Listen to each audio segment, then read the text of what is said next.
Je suis Roger Bourata Jassinga, architecte DPLG et urbaniste. Et j'ai d'abord étudié le génie civil avant d'étudier l'architecture, donc je cumule les trois métiers. Mon parcours, parler de moi-même. Bon, ben, je suis au Tchad, je suis né au Tchad. Aujourd'hui, il y a une soixantaine d'années, à Sar, à Fora-Chambol, ex-Fora-Chambol. Je suis issu d'une famille modeste. Mon père fut un ancien combattant, comme on le dit, un ancien combattant de l'armée coloniale. Et je suis benjamin de ma famille. J'ai eu l'occasion donc d'être encadré et mon Tchad s'arrête au CM2 puisque après la classe de CM2, je suis allé à l'école des enfants de troupe au Sénégal où j'ai eu donc le BEPC, le bac, mon premier diplôme universitaire et tout ça je l'ai fait au Sénégal. Après avoir étudié le génie civil au Sénégal, je suis allé en France et j'ai été admis à l'école d'architecture de Saint-Étienne et de là je vais continuer après à Paris-La Villette. Après le DPLG, un ami congolais va me dire mais ce que nous sommes venus étudier ici, il pense que c'est trop pointu pour l'Afrique et que ce serait utile pour nous d'étudier l'urbanisme. C'est comme ça que je me suis retrouvé aussi à étudier, donc à faire donc l'urbanisme pour clôturer. Rentré au Tchad en 1994, j'ai travaillé dans un projet P7 USAID dans ma ville natale à Fora-Chambol, c'est-à-dire actuel SAR, pendant un an. Et après, à partir de 95-16, j'ai été partenaire donc d'un projet un projet avec un bureau d'études qui s'appelle le groupe 8, un projet sur le financement en Banque mondiale. C'est le premier projet urbain au Tchad. On a étudié Abbé Chessar, Moundou et Djamena. Et donc pendant un an, 96, 97, ça va être donc le volet assainissement de ce projet qui va nous conduire sur les trois villes intérieures, Abéché, Moundou et Sar. Et c'est à l'issue de ça que je vais donc ouvrir donc mes propres activités à TOD, qui est l'agence tchadienne d'architecture, d'urbanisme et de développement. Et de là, des projets vont se suivre. Mais il faut aussi reconnaître que dans mon parcours, j'ai eu plusieurs influences. Une influence éducative du Tchad, du Sénégal, de la France. Et par curiosité, je me suis mis également à étudier l'Asie. Donc j'ai également étudié le japonais. Et faisant un CEA sur l'Asie Pacifique, cela m'a amené à beaucoup voyager. J'ai voyagé dans au moins 3 pays de l'Asie du Sud-Est, puisque c'était notre option spéciale en urbanisme.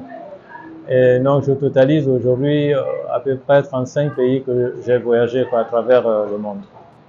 Donc voilà en fait brièvement mon parcours.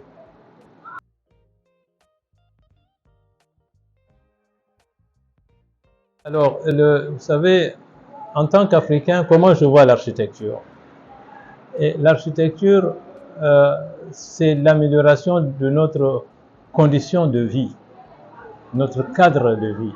C'est aussi simplement qu'il faut envisager l'architecture et il faudra le situer dans son contexte social, économique, culturel, voilà, et répondre aux premiers besoins de l'être, c'est-à-dire de l'homme. Et je définis aussi simplement ainsi l'architecture. Mais maintenant, qui fait l'architecture? C'est l'architecte. Et l'architecte est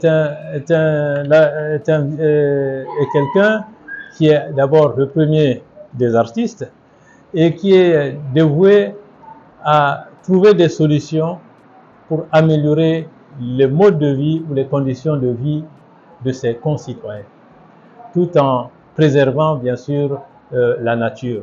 Donc, on va donner des définitions simples.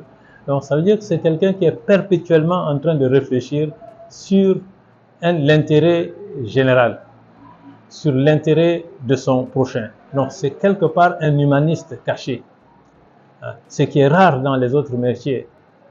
Et il ne peut pas être insensible non plus aux problèmes sociaux, aux phénomènes de la nature, aux problèmes économiques. En fait, tout ordre de problème intéresse l'architecte aujourd'hui, voire même il doit être à la pointe des nouvelles technologies. Vous voyez, aujourd'hui, avec les nouvelles technologies, les architectes ne sont pas les derniers. Ils sont obligés de se remettre à jour, de rattraper et de maîtriser toutes ces nouvelles technologies, mais toujours avec le souci premier de mettre l'homme au centre de leurs préoccupations.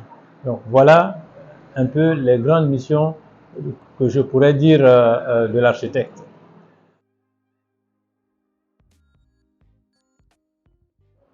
Pourquoi faire appel à un architecte? On fait appel à un architecte parce que c'est un professionnel de l'amélioration du cadre de vie. C'est un professionnel justement qui réfléchit sur les conditions, sur les modes de vie et qui prend en compte donc les besoins exprimés par le commanditaire, qui réfléchit techniquement autour de cette question. Il réfléchit économiquement aussi, socialement et culturellement afin que le projet soit un projet intégré. À ce moment-là, il est important de faire appel à un architecte. Ce n'est pas parce qu'on construit en banco ou en bambou ou je ne sais pas en verre qu'on doit ignorer l'architecte. Non, l'architecte, sa mission première est de répondre à l'appel et aux besoins du commanditaire, c'est-à-dire de celui qui est porteur d'un projet, même si c'est de hangar. Parce qu'il s'agira là de réfléchir comment l'espace va être utilisé. Quels sont les types de matériaux qui seront utilisés? Quels sont les gens qui vont mettre ça en œuvre? Donc, c'est un conseiller général en matière d'amélioration du cadre de vie. C'est comme si on voulait se soigner seul, sans faire du tout appel à un guérisseur ou à un médecin.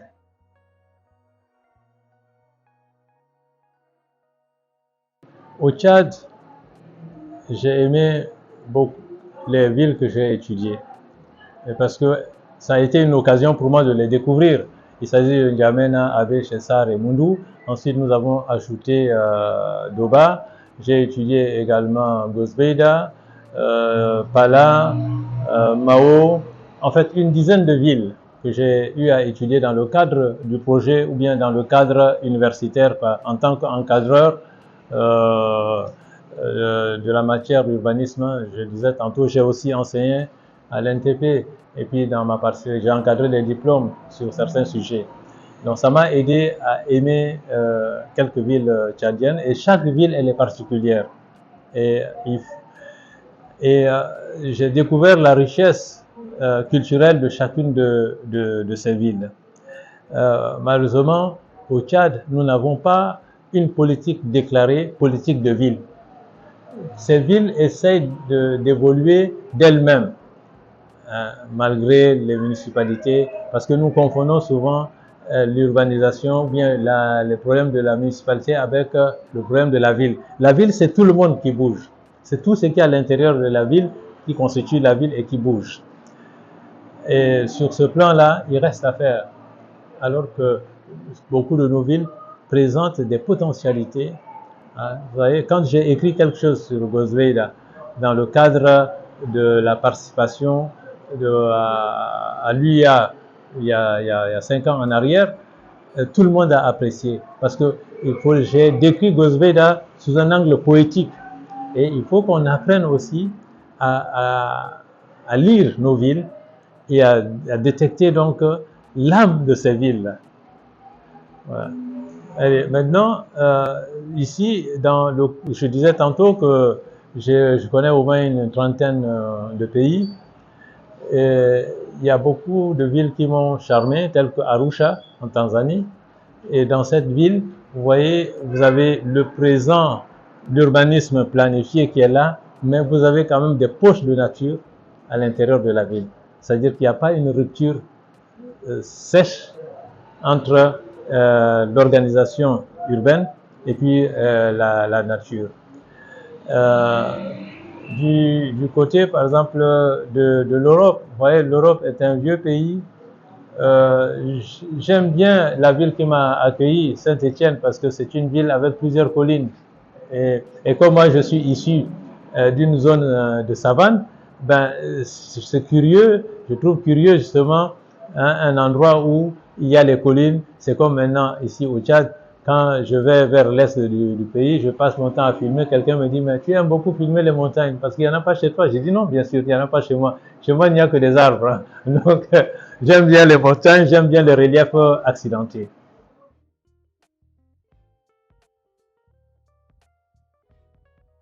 Quelqu'un disait que N'Djamena est une ville facile à aménager parce qu'elle est plate, elle a le fleuve, le Chari, et puis même le Logone. Alors donc, vous voyez, c'est un lieu vraiment idéal pour faire une très belle urbanisation.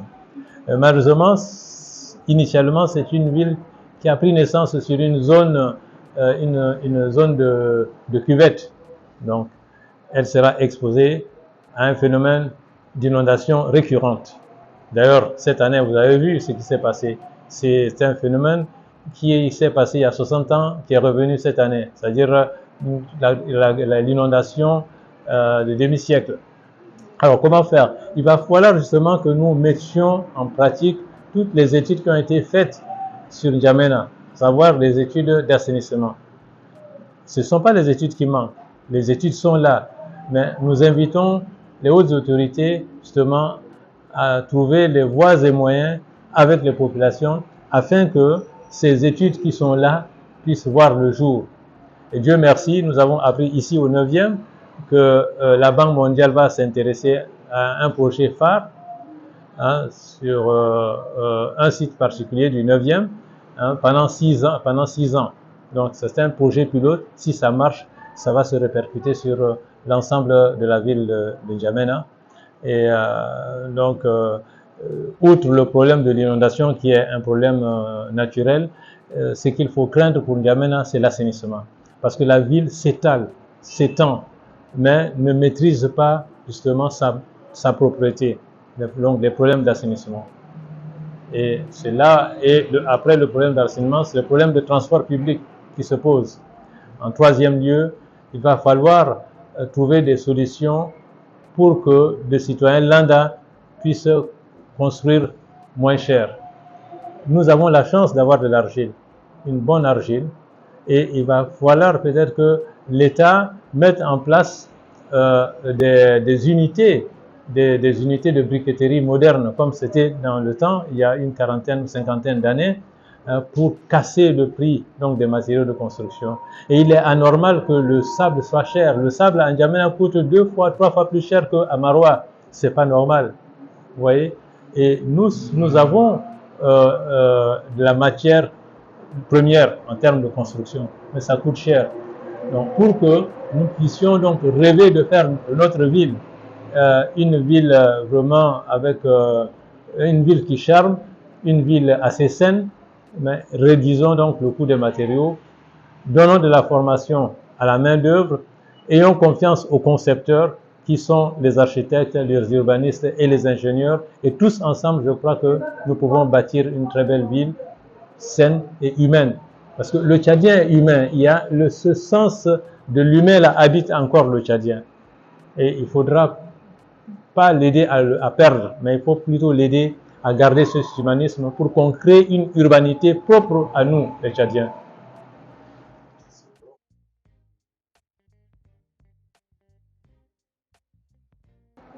Bon, j'ai été un sportif, un sprinter.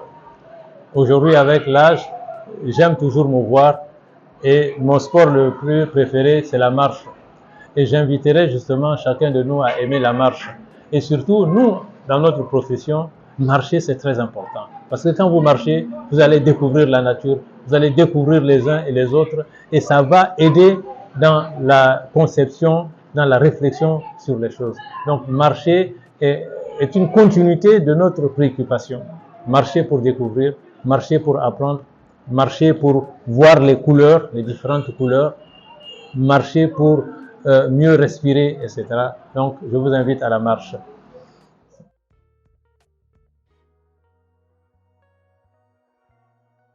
Je suis un grand consommateur de café, hein, comme,